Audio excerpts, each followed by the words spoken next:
এই মুহূর্তে পরিষদীয় রাজনীতিতে ঠিক কোন জায়গায় কতটা গুরুত্ব এই কালীঘাট তৃণমূল কংগ্রেসের আছে? তারা কি শুধু তাহলে কালীঘাটেই সীমাবদ্ধ? কি মনে হচ্ছে রবীন্দ্রনাথ বাবু? না, একটা কথা প্রথমেই বলে নেওয়া দরকার, বিরোধী দলের কোন ফ্যাকশন বুঝবার জন্যে পরিষদীয় দলের মানে সেখানে কোনো ফ্লোর টেস্ট আজ পর্যন্ত ভারতের সংসদীয় ইতিহাসে কখনো হয়নি, সেটা হওয়ার কথাও নয়। কিন্তু এটা পরিষ্কার যে সইজালের মধ্যে যে বিরাট একটা গণ্ডগোল হয়ে গেছে, তাতে শোভনদেব চট্টোপাধ্যায়ের নাম হারিয়ে গেছে। অন্যদিকে তৃণমূলের পরিষদীয় দলের যিনি নেতা হিসেবে এখন স্বীকৃত হয়েছে যে ঋতব্রত, তিনি তার হাতে নিশ্চিতভাবেই 64, উনি বলছেন 60 জনের কথা তো সই হিসেবে দেখিয়ে দিয়েছেন। 64 না, গতকাল বলেছেন 65 হয়ে গেছে। 65 হয়ে গেছে। তার আগে আমরা দেখিয়েছি দর্শকদের যে ঋতব্রত বন্দ্যোপাধ্যায়ের সঙ্গে ফিরহাদ হাকিমের বৈঠক হয়েছে। হ্যাঁ, এবং তাকে স্পিকার মেনে নিয়েছেন। সুতরাং এই মুহূর্তে তারা তৃণমূলের পরিষদীয় দল রিপ্রেজেন্ট করছে ঋতব্রত বন্দ্যোপাধ্যায়।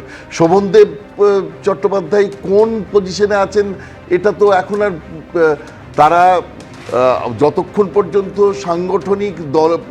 সাংগঠনিক দলের সিম্বল নিয়ে কোর্টে কেস হয়ে বা ইলেকশন কমিশন তাদেরকে দিচ্ছে কিছু একটা ব্যবস্থা হচ্ছে, ততক্ষণ পর্যন্ত তো বলার কোনো জায়গাই নেই যে শোভনদেব চট্টোপাধ্যায়ের কোনো একটা অবস্থান আছে। তিনি এদের সঙ্গেই তাকে ধরে নিতে হবে। তার কারণ হচ্ছে যদি স্পিকার এদেরকেই তৃণমূলের পরিষদীয় দল বলে স্বীকার করে নেয়, মানে ঋতব্রত ফ্যাকশনকে যদি স্বীকার করে নেয়, তাহলে শোভনদেব চট্টোপাধ্যায়ের আলাদা করে ব্যক্তিগত কোনো অবস্থান থাকতে পারে না। তাহলে তিনি তাদের মধ্যেই আছেন, এদের মধ্যেই আছেন ধরে নিতে হবে। এবং এটা যে যথাযথ সেটা পরিষ্কার। তার কারণ হচ্ছে যে 2/3 মেজরিটি নিয়ে এবং তাদেরকে স্পিকারের রেকগনিশন নিয়ে তারা এসছে এবং একেবারে বিরোধী দলনেতা সম্মতি পর্যন্ত জানিয়েছেন। কিন্তু আমি এইখানে দর্শকদের দেখাতে চাইবো, দেখুন কালীঘাট তৃণমূলের সঙ্গে যতজন তৃণমূল বিধায়ক, এই মুহূর্তে সংখ্যাটা 15, তার অন্যতম হচ্ছেন কুণাল ঘোষ।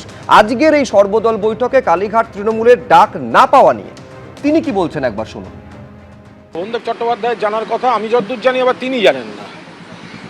কারণ এখানে স্পিকার সাহেব সম্পূর্ণ রীতি বহির্ভূতভাবে, অনৈতিকভাবে তিনি তাঁর এক শ্যাডো এমএলএকে তিনি অপোজিশন লিডারের পদে বসিয়েছেন। ফলে ওপাশেও শাসক দল আর এপাশেও স্পিকার সাহেবের পছন্দ করে দেওয়া লোক।